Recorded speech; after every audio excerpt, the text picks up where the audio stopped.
ओम श्री परमात्मने नमः। ओम नमो भगवते वासुदेवाय।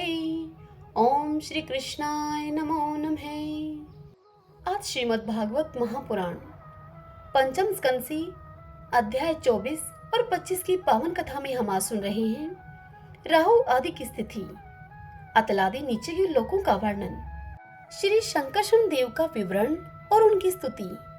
आज हम इस पावन कथा का रसपान कर रहे हैं। श्री शुकदेव जी कहते हैं राजा परीक्षित से कि हे परीक्षित, कुछ लोगों का कथन है कि सूर्य से 10,000 योजन नीचे राहु नक्षत्रों के समान घूमता है। इसने भगवान की कृपा से ही देवत्व और ग्रहत्व प्राप्त किया है। स्वयं यह सिंही का पुत्र असुराधम होने के कारण किसी प्रकार इस पद के योग्य नहीं है। इसके जन्म और कर्मों का हम आगे वर्णन करेंगे। सूर्य का जो यह अत्यंत तपता हुआ मंडल है, उसका विस्तार 10,000 योजन बतलाया जाता है। इसी प्रकार चंद्रमंडल का विस्तार 12 योजन है और राहु का 13 योजन है। अमृतपान के समय राहु देवताओं के वेश में सूर्य और चंद्रमा के बीच में आकर बैठ गया था। उस समय सूर्य और चंद्रमा ने इसका भेद खोल दिया था। उसी वैर को याद करके यह अमावस्या और पूर्णिमा के दिन उन पर आक्रमण करता है। यह देखकर भगवान ने सूर्य और चंद्रमा की रक्षा के लिए उन दोनों के पास अपने प्रिय आयुध सुदर्शन चक्र को नियुक्त कर दिया है। वह सुदर्शन चक्र निरंतर घूमता रहता है, इसीलिए राहु उसके असह्य तेज से उद्विग्न होकर और चकित चित होकर मुहूर्त मात्र उनके सामने टिककर फिर सहसा लौट जाता है। उसके उतनी ही देर उनके सामने ठहरने को ही लोग ग्रहण कहते हैं। राहु से 10,000 योजन नीचे सिद्ध, चारण और विद्याधर आदि के स्थान हैं।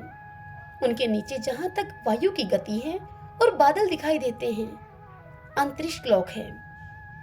यह यक्ष, राक्षस, पिशाच, प्रेत और भूतों का विहार स्थल है। उसके नीचे 100 योजन की दूरी पर यह पृथ्वी है, जहां तक हंस, गिद्ध, बाज और गरुड़ आदि प्रधान पक्षी उड़ सकते हैं, वहीं तक इसकी सीमा है। पृथ्वी के विस्तार और स्थिति आदि का वर्णन तो हो ही चुका है। इसके भी नीचे अतल, वितल, सुतल, तलातल, महातल, रसातल और पाताल नाम के 7 भूविवर अर्थात भूगर्भ स्थित बिल या फिर लोक हैं। ये एक के नीचे एक 10-10 हजार योजन की दूरी पर स्थित हैं और इनमें से प्रत्येक की लंबाई चौड़ाई भी 10-10 हजार योजन की है। ये भूमि के बिल भी एक प्रकार के स्वर्ग ही हैं। इनमें स्वर्ग से भी अधिक विषय भोग, ऐश्वर्य, आनंद, संतान सुख और धन संपत्ति है। यहाँ के वैभवपूर्ण भवन, उद्यान और क्रीड़ा स्थलों में दैत्य, दानव और नाग तरह तरह की मायामयी क्रीड़ाएं करते हुए निवास करते हैं। ये सभी गृहस्थी धर्म का पालन करने वाले हैं। उनके स्त्री, पुत्र, बंधु, बांधव और सेवक लोग उनसे बड़ा प्रेम रखते हैं और सदा प्रसन्नचित रहते हैं। उनके भोगों में बाधा डालने की इंद्र आदि में भी सामर्थ्य नहीं है। हे महाराज परीक्षित, इन बिलों में मायावी मय दानव की बनाई हुई अनेकों पुरियां शोभा से जगमगा रही हैं, जो अनेक जाति की सुंदर सुंदर श्रेष्ठ मणियों से रचे हुए चित्र विचित्र भवन, परकोटे, नगर द्वार, सभा भवन, मंदिर, बड़े बड़े आंगन और ग्रहों से सुशोभित हैं तथा जिनकी कृत्रिम भूमियों अर्थात फर्शों पर नाग और असुरों के जोड़े एवं कबूतर, तोता और मैना आदि पक्षी किलोल करते रहते हैं। ऐसे पाताल अधिपतियों के भव्य भवन उन पुरियों की शोभा को बढ़ाते हैं। वहां के बगीचे भी अपनी शोभा से देवलोक के उद्यानों की शोभा को मात करते हैं। उनमें अनेकों वृक्ष हैं, जिनकी सुंदर डालियां फल फूलों के गुच्छों और कोमल कपोलों के भार से झुकी रहती हैं तथा जिन्हें तरह तरह की लताओं ने अपने अंगपाश से बांध रखा है। वहां जो निर्मल जल से भरे हुए अनेकों जलाशय हैं, उनमें विविध विहंगों के जोड़े विलास करते रहते हैं। इन वृक्षों और जलाशयों की सुषमा से वे उद्यान बड़ी शोभा पा रहे हैं। उन जलाशयों में रहने वाली मछलियां जब खिलवाड़ करती हुई उछलती हैं, तब उनका जल हिल उठता है।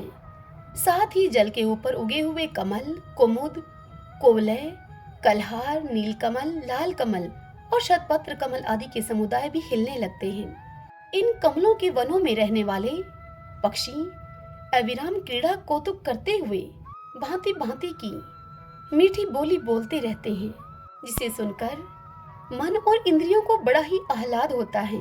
उस समय समस्त इंद्रियों में उत्सव सा छा जाता है। वहां सूर्य का प्रकाश नहीं जाता है, इसलिए दिन रात आदि काल विभाग का कोई भी खटका नहीं देखा जाता। वहां के संपूर्ण अंधकार को बड़े बड़े नागों के मस्तकों की मणियां ही दूर करती हैं। इन लोगों के निवासी जन औषधि, रस, रसायन, अन्न, पान और स्नान आदि का सेवन करते हैं।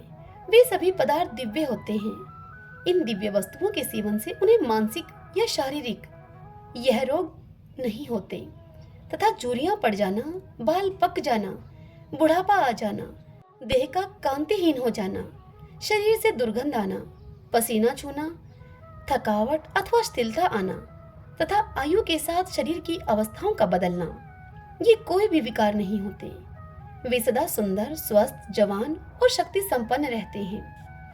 उन पुण्य पुरुषों की भगवान के तेज रूप सुदर्शन चक्र के सिवा और किसी साधन से मृत्यु नहीं हो सकती। सुदर्शन चक्र के तो आते ही भय के कारण असुर मणियों का गर्भस्राव और गर्भपात हो जाता है। अतल लोक में मैदानव का पुत्र असुर बल रहता है। उसने 96 प्रकार की माया रची है। उनमें से कोई कोई आज भी मायावी पुरुषों में पाई जाती है। उसने एक बार जमाई ली थी।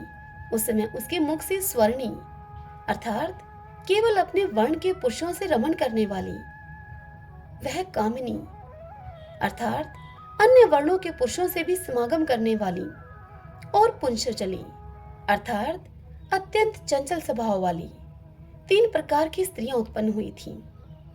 वह 3 प्रकार की स्त्रियां स्वर्णी, कामिनी और पुंसचली हैं।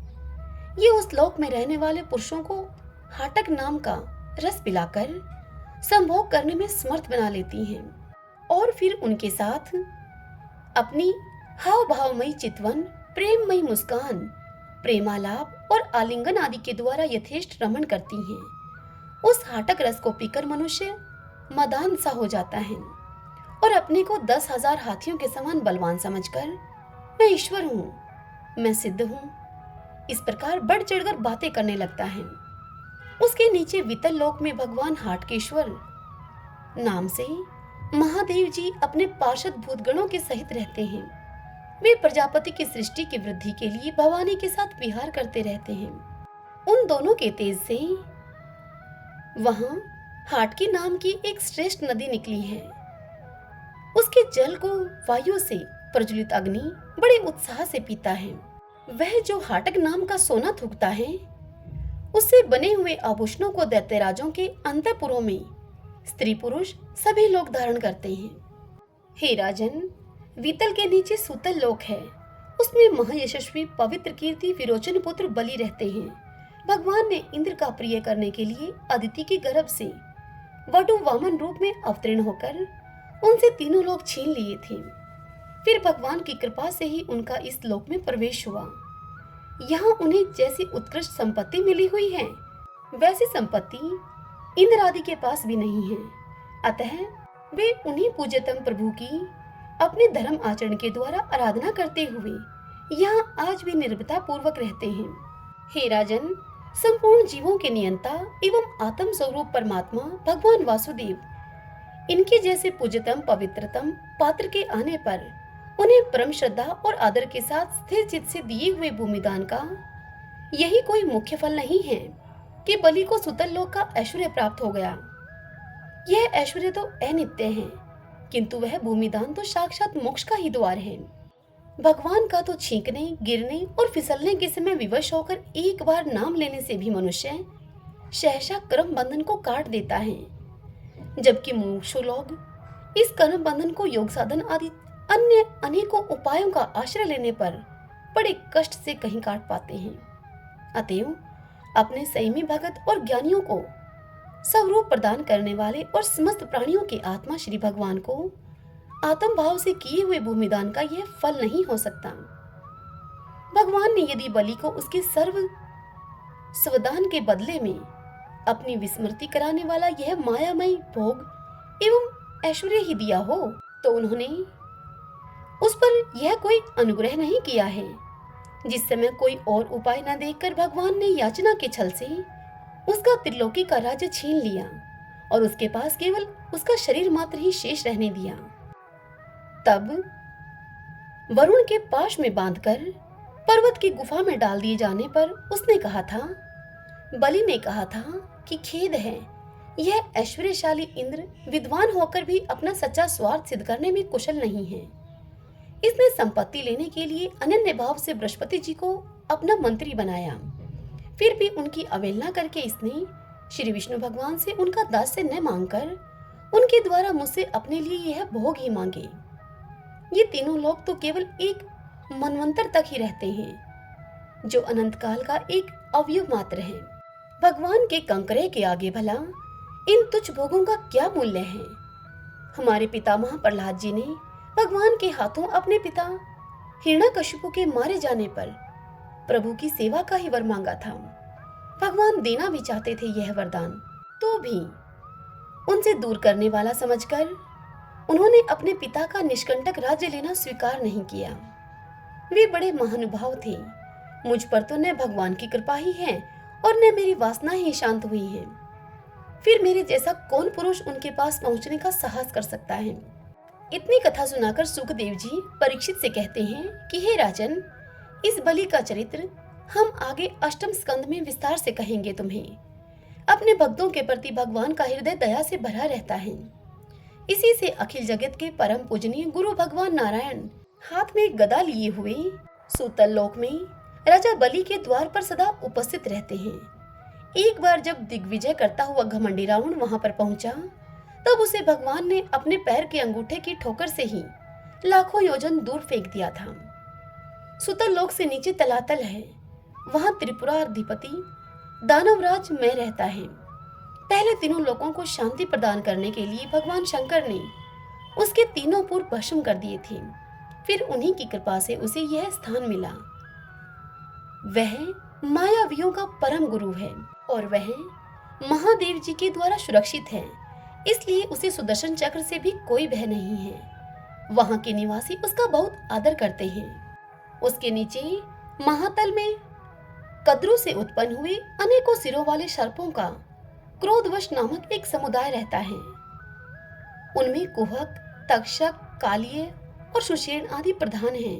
उनके बड़े बड़े फन हैं। वे सदा भगवान के वाहन पक्षीराज गरुड़ जी से डरते रहते हैं, तो भी कभी कभी अपने स्त्री, पुत्र, मित्र और कुटुंब के संग से प्रमत्त होकर विहार करने लगते हैं। उसके नीचे रसातल में पणि नाम के दैत्य और दानव रहते हैं। वे निवात कवच, कालेय और हिरण्यपुरवासी भी कहलाते हैं। इनका देवताओं से विरोध है।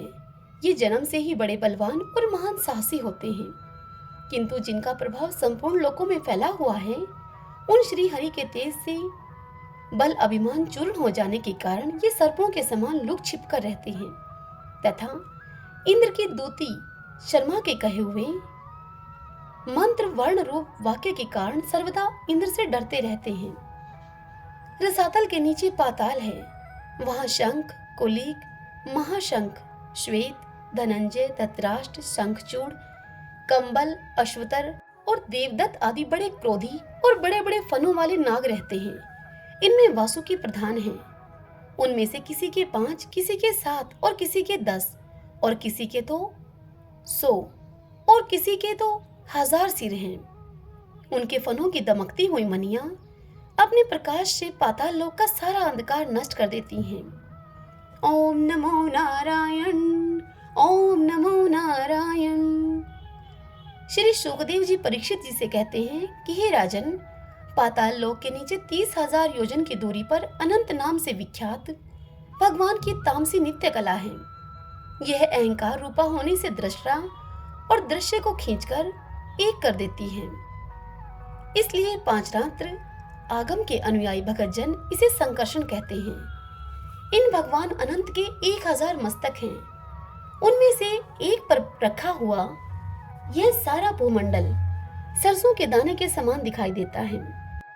प्रलय काल उपस्थित होने पर जब इन्हें इस विश्व का उपसंहार करने की इच्छा होती है, तब इनकी क्रोधवश घूमती हुई मनोहर भ्रकुटियों के मध्य भाग से संकर्षण नामक रुद्र प्रकट होते हैं।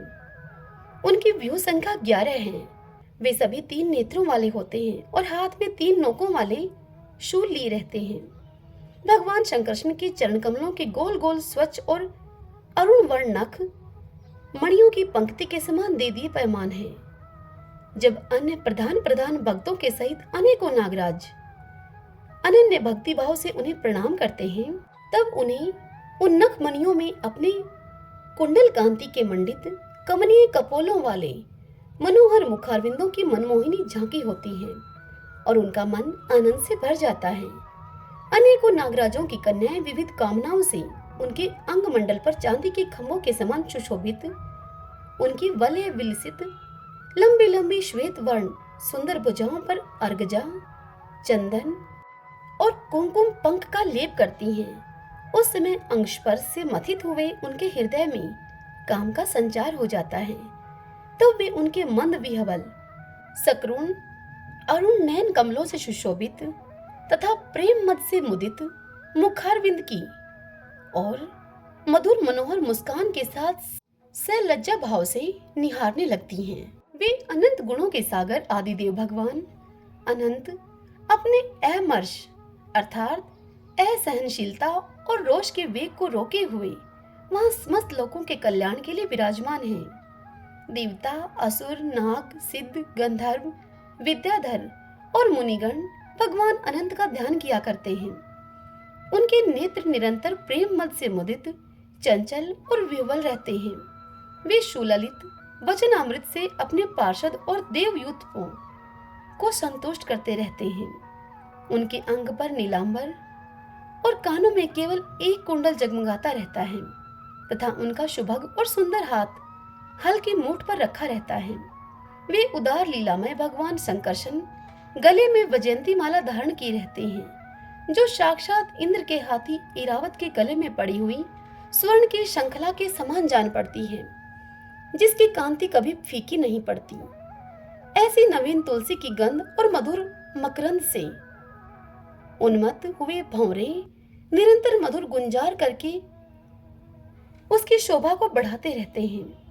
हे परीक्षित, इस प्रकार भगवान अनंत महात्म्य श्रवण और ध्यान करने से मुमुक्षुओं के हृदय में आविर्भूत होकर उनके अनादिकालीन कर्म वासनाओं से ग्रथित सत्व, रज और तमोगुणात्मक हृदय ग्रंथि को तत्काल काट डालते हैं।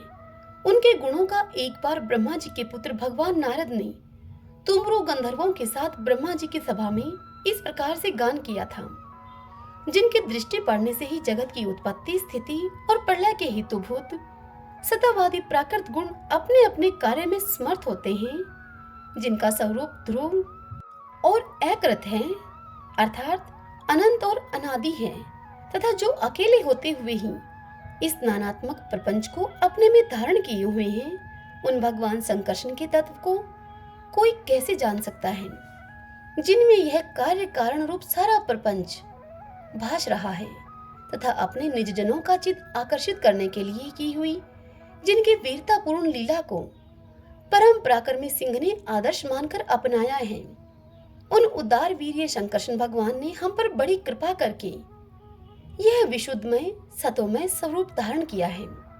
जिनके सुने सुनाए नाम का कोई पीड़ित अथवा पतित पुरुष अकस्मात अथवा हंसी में भी उच्चारण कर लेता है, तो वह पुरुष दूसरे मनुष्यों के भी सारे पापों को तत्काल नष्ट कर देता है। ऐसे शेष भगवान को छोड़कर मुमुक्षु पुरुष और किसका आश्रय ले सकते हैं।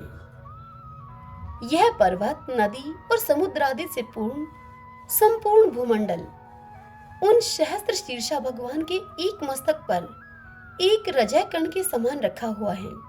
वे अनंत हैं, इसलिए उनके पराक्रम का कोई परिमाण नहीं है।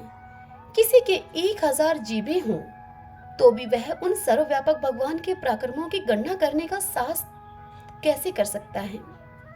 वास्तव में उनके वीर्य, अतिशय गुण और प्रभाव असीम है। ऐसे प्रभावशाली भगवान अनंत रसातल के मूल में अपनी ही महिमा में स्थित स्वतंत्र हैं और संपूर्ण लोकों की स्थिति के लिए लीला से ही पृथ्वी को धारण किए हुए हैं। हे राजन, भोगों की कामना वाले पुरुषों की अपने कर्मों के अनुसार प्राप्त होने वाली भगवान की रची हुई ये ही गतियां हैं। इन्हें जिस प्रकार मैंने गुरुमुख से सुना था उसी प्रकार मैंने तुम्हें सुना दिया। मनुष्य को प्रवृत्ति रूप धर्म के परिणाम में प्राप्त होने वाली जो परस्पर विलक्षण ऊंची नीची गतियां हैं वे इतनी ही हैं। इन्हें तुम्हारे प्रश्न के अनुसार मैंने सुना दिया है। अब बताओ और क्या सुनाऊं तुम्हें। हरि ओम तत्सत। ओम नमो भगवते वासुदेवाय। ओम श्री कृष्णाय नमो नमः। आज के अध्याय की यह कथा यहीं समाप्त हुई। इससे आगे कल के अध्याय में हम सुनेंगे नरकों के विभिन्न गतियों का वर्णन। बहुत ही ज्ञानवर्धक अध्याय है, अवश्य सुनिएगा। इस स्कंद का यह अंतिम अध्याय है। इसके बाद हम श्रीमद् भागवत के सप्तम स्कंद के अध्यायों की कथा का श्रवण करेंगे। हरे कृष्णा।